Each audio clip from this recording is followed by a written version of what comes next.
Hey guys, so here is the prep work for today's class in Intro to Watercolors. So let me just get this set. Right, so for today's class we're going to be using pigment-based watercolors, although returners will be welcome to use some of the Anna Linky dye-based watercolors as well to amp up the contrast. You're going to be using a 4H pencil in class, but I'm going to be using a pen so that these divisions show up on the screen. So we'll start by dividing our page into quarters before dividing each in half.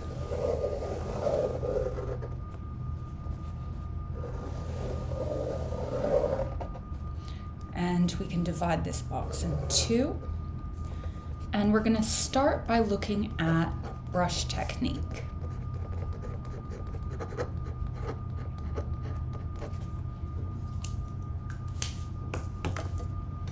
So for this, we're going to work on C shapes.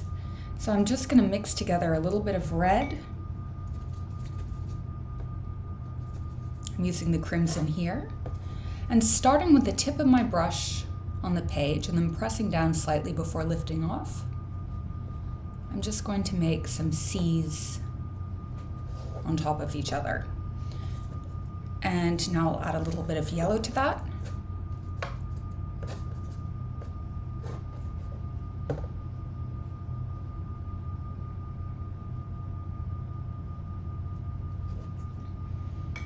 And a little bit more yellow.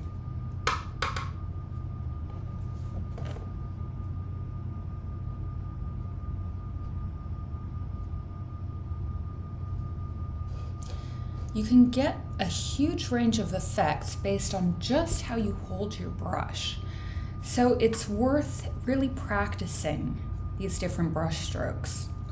I'm going to take some burnt sienna, add a little bit of Prussian blue to it to make a darker brown color. And I'm going to place little cones underneath. So we've got some ice cream cones.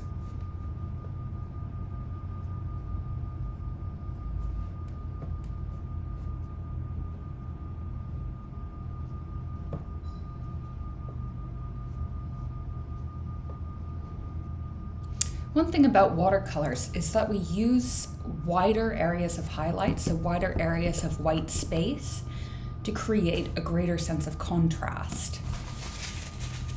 So we sort of exaggerate the extent of the bright areas. Okay, so next we'll do a flat wash and a graduated wash. Get my pen.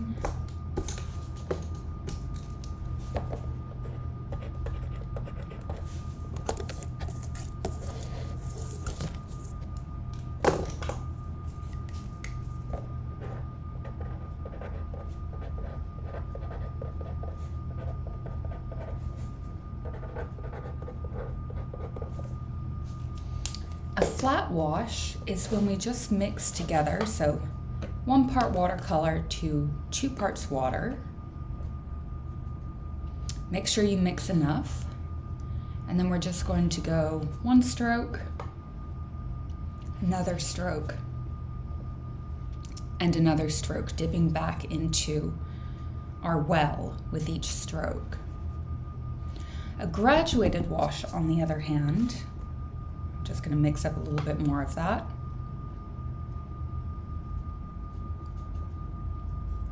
I'm going to make it a little bit more concentrated. And now this is when I start with 1 stroke, but then I'm going to clean my brush entirely and just come in with clear water underneath. And the goal here is to coax this downwards in a gradient. So you can go back over if you need to. The goal is to use as few brush strokes as possible.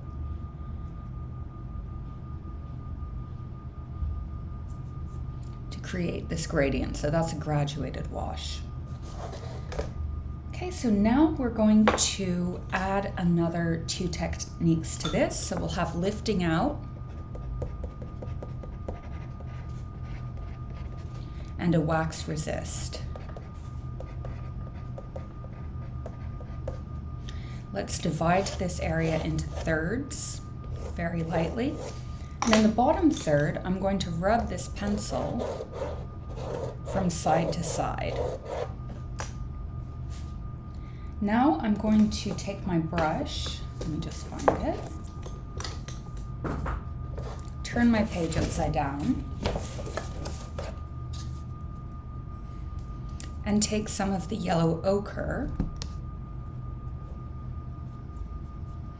to do a graduated wash over the first third.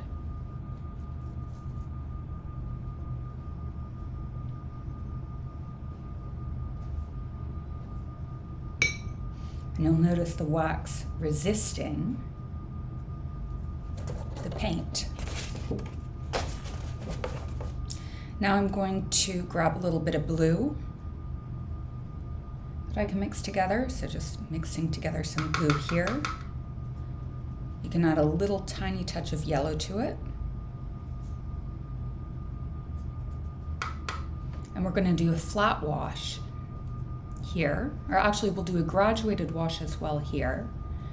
So one solid color and then just clear water coming down.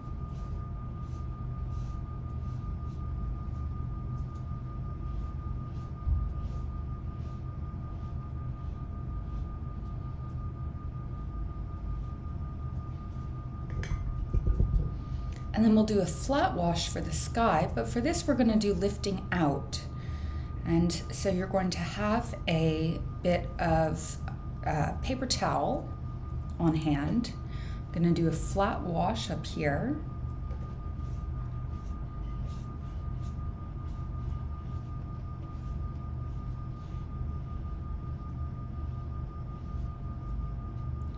And then while the paint is still wet, I'm going to lift out by dabbing some little clouds.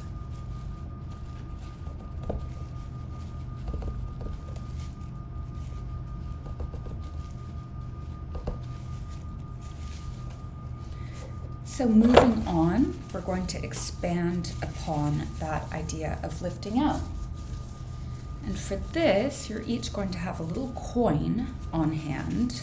So let me grab a coin.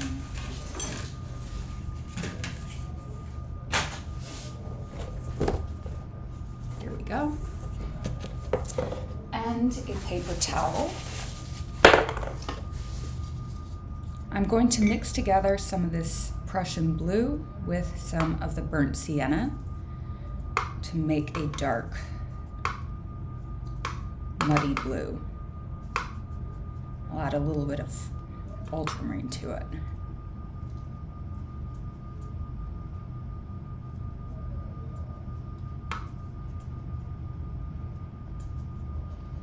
Now I'm gonna come down the page either with a flat wash or a graduated wash. I have to do this quickly. I'm gonna go halfway down the page with this. Now while that paint is still wet, I'm gonna wrap my coin in paper and lift out a little moon.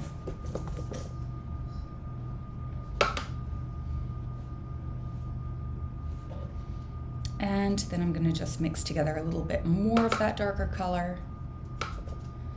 And because I want the moon to be kind of reflecting across the water, I'm just going to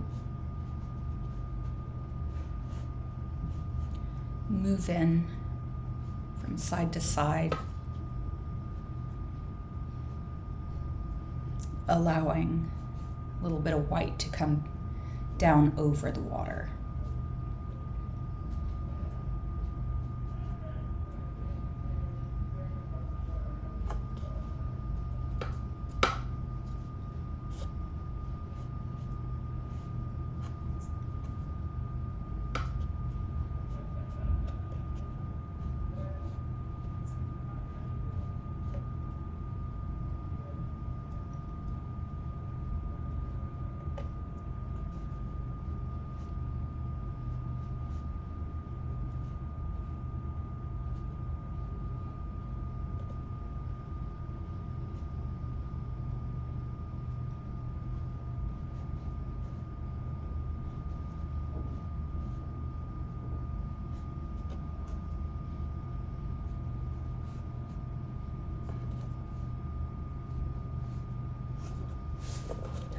Okay, now moving on, we're going to do a variegated wash. So I'm just going to write this down.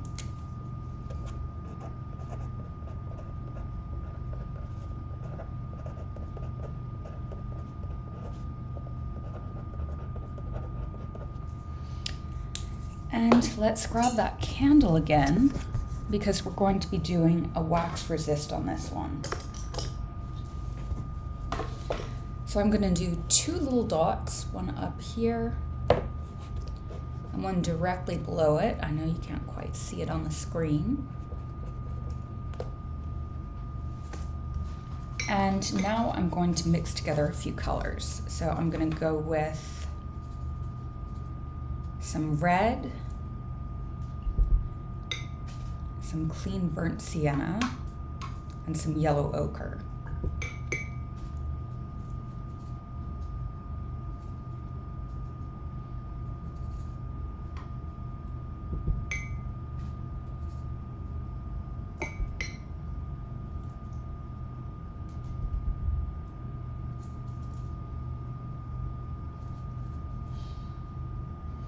Dampening the page can help the colors blend more easily, so that's what I'll do here.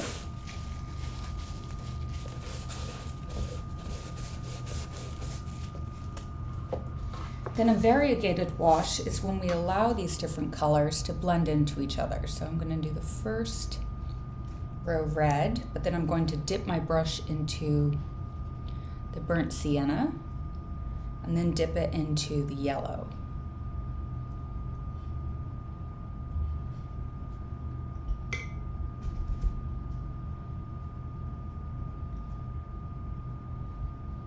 And then I'm going to do the same thing but upside down on the other side. So I'll start with the yellow and then do the burnt sienna and then do the red.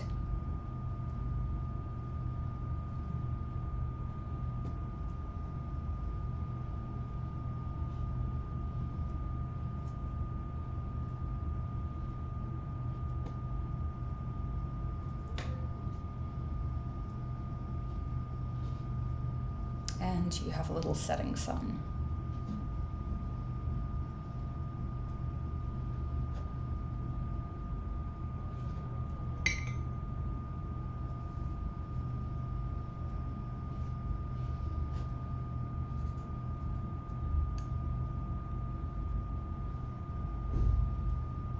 And if you want, you can put a few kind of clouds coming across the sky that are reflected back in the water.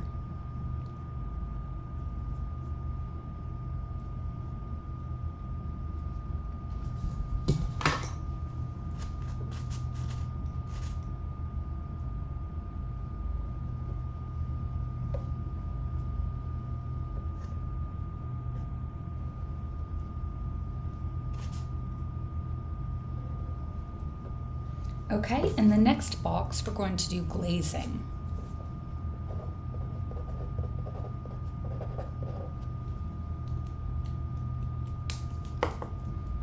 And we'll start this with a sketch. We'll do 1 circle.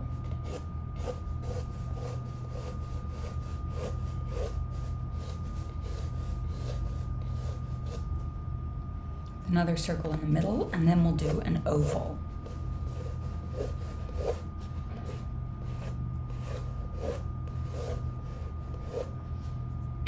With a circle closer to the top here. And we're just going to divide our circle up. Do one side at a time.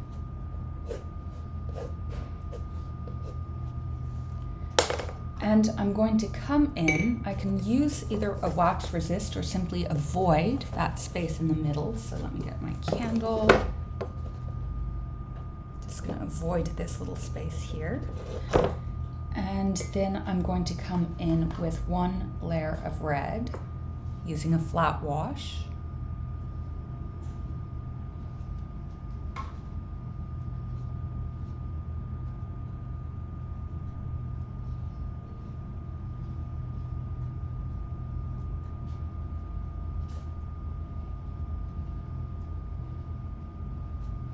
And I'll make the other one blue using a graduated wash. So I'll make it darker around the edges and then add water moving inwards. Or you can do a flat wash if you don't feel confident with the graduated wash method.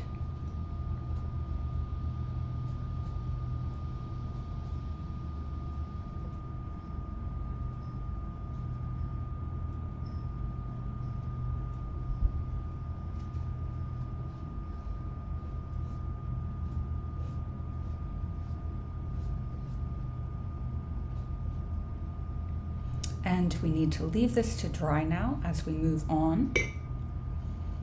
So the next one is going to be line and wash.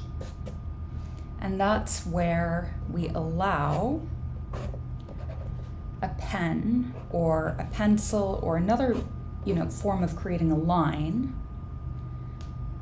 to form the boundary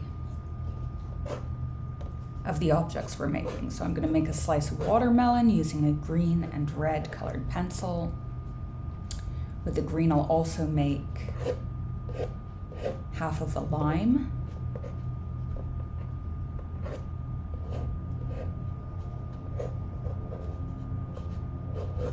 Locate the center.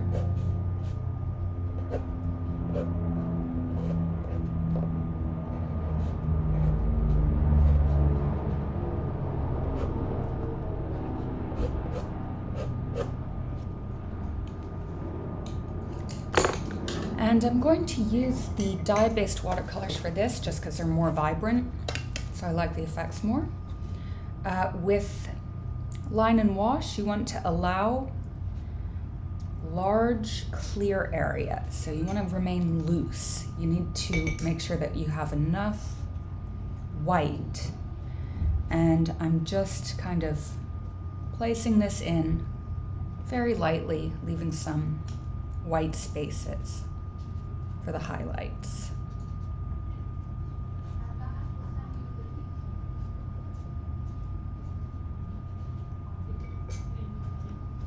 And I'll do a little bit of kind of bluey green, pale green for the rind of watermelon, just coming along there.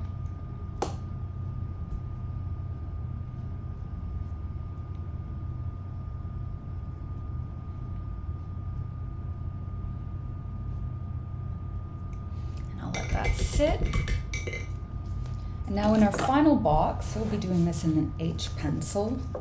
We're going to be doing, let me just write this down, line.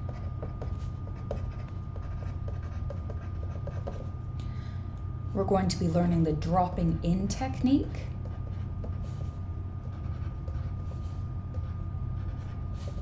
We'll also use a wax resist on this one.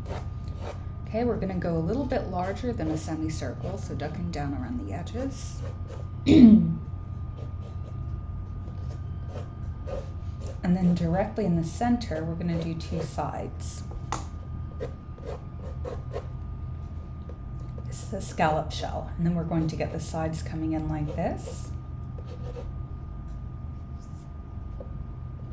And we're going to do another semicircle around the upper layer.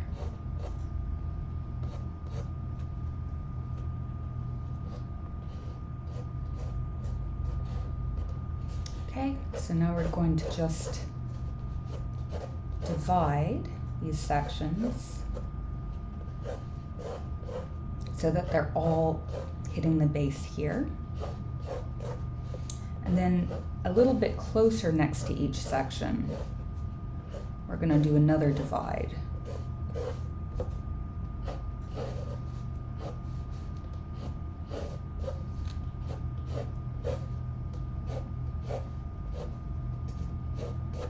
Okay, and then in between each of these little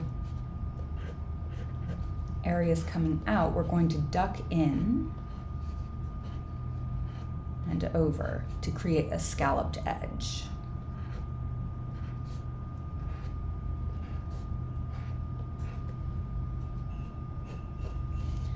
Now, if you have an eraser, we can erase these marks so that only we can see them. So very, very lightly erase. Grab an eraser.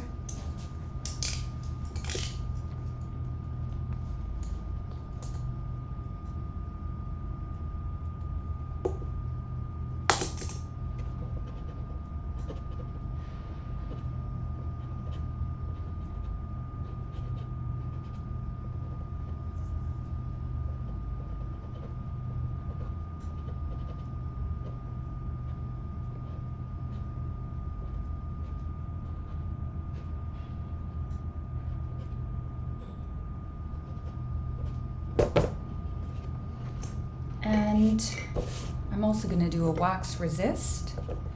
So going along some of these edges here, just going to come in with the wax.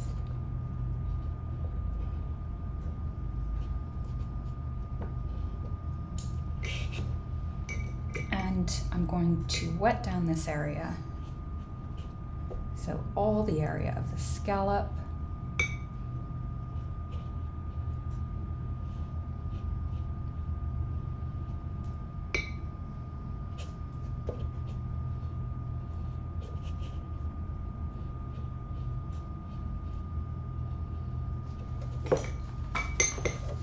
Before mixing together a little bit of purple with red and Prussian blue, so a dull purple. And then I'm going to be using the yellow ochre and the burnt sienna. And while the paint is still wet, I'm going to be dotting in, this is called dropping in, the paint in concentric circles. If the paint isn't bleeding over the area that we're trying to get, you can re-wet down your paper. So you may find your paper dries as you go along. No worries, you can just re-wet it down.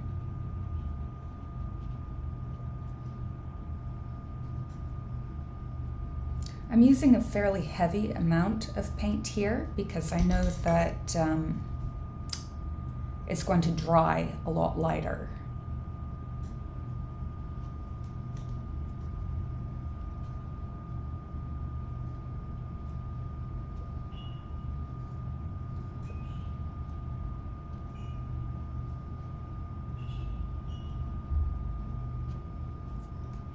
I'm going to add a little bit of red to this while I'm at it, just for variation.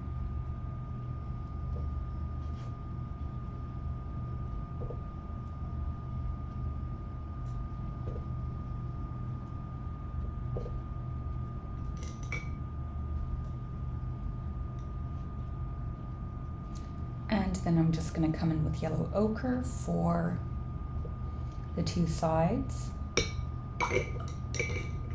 Then if you want, you can lift out with your brush a few highlights coming across the tops of these lines.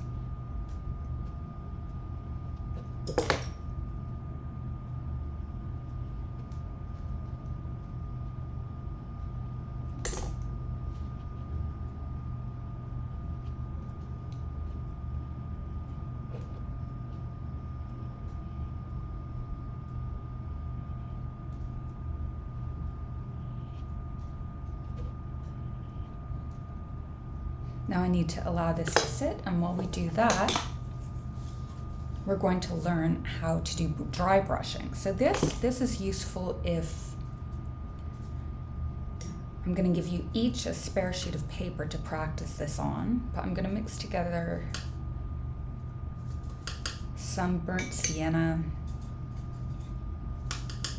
and blue to make a dark, rich kind of purple color. The main thing is getting this dark. And I'm going to do a few branches of a palm tree. And then using my dry brush, I'm just going to dip it completely vertically into the paint.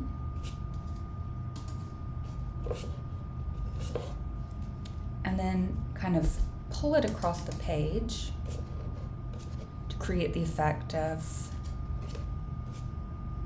fronds.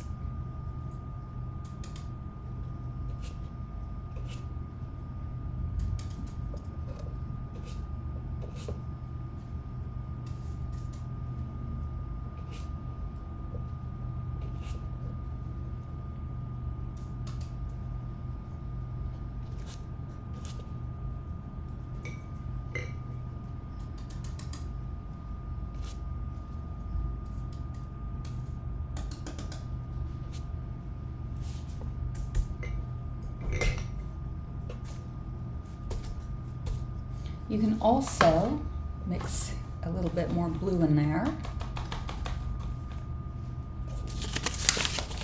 And then hold a piece of paper across the base of this. Oops. and dry brush in some reeds in the foreground.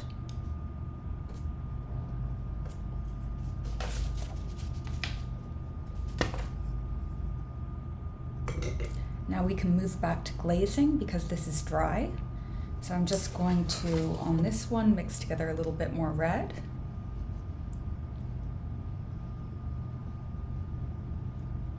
Glazing is when you layer paint on top of itself.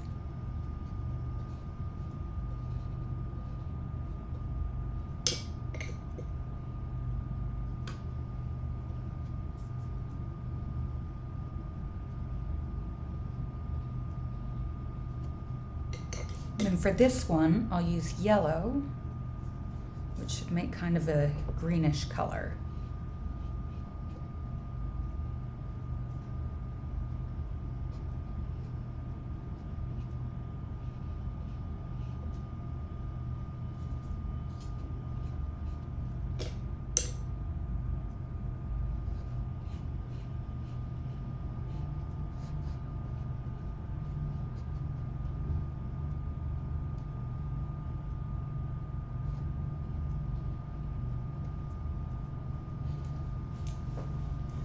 Moving back to the ice cream cones, we're going to look at negative space.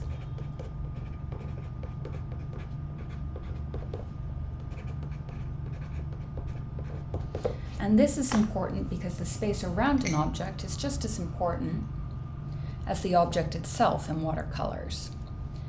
So I'm going to go around the ice cream cone, pretending that in the white areas,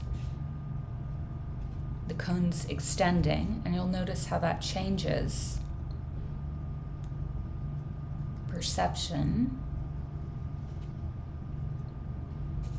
of the painting.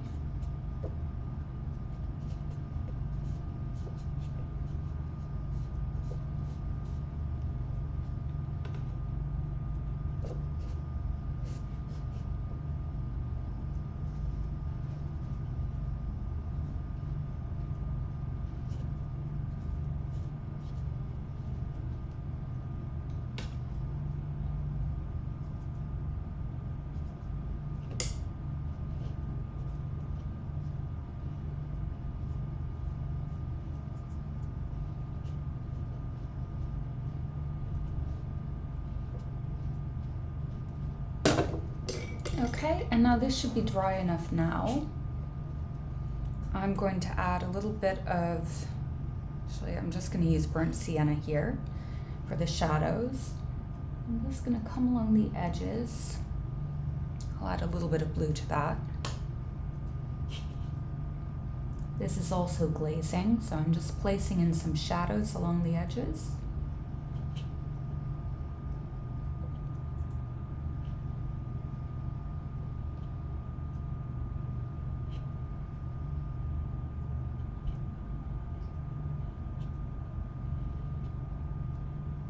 And this isn't completely dry yet at the base, but once the base dries, we can also put in a few shadows down here.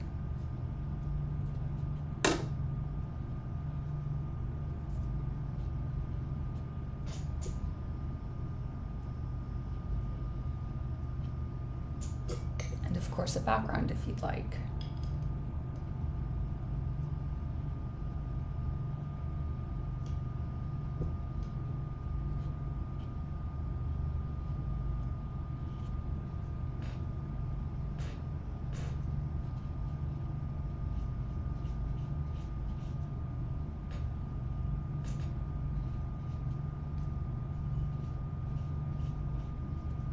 So I'm dipping into the Analinki dye-based watercolors to get more contrast here, just because I prefer sharper contrast. But if you like more the sort of delicate look with the watercolors, then you'll be able to just continue using the pigment-based watercolors for this exercise.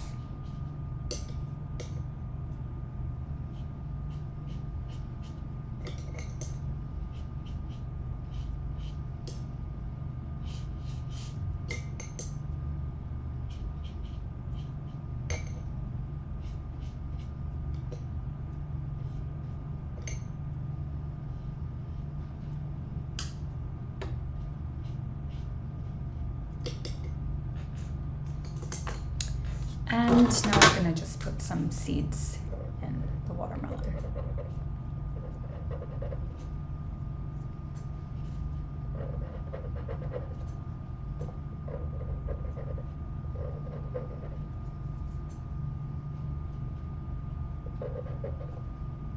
All right, and that's it for our sampler today. So thank you for watching. If you've come to the class, thank you for supporting the class. If you're watching this and haven't come to the class, welcome. Let me know in the comments if there's anything you'd like me to cover. But if you wouldn't mind, please subscribing, that would be great. Anyway, thanks for watching, and I'll see you next time.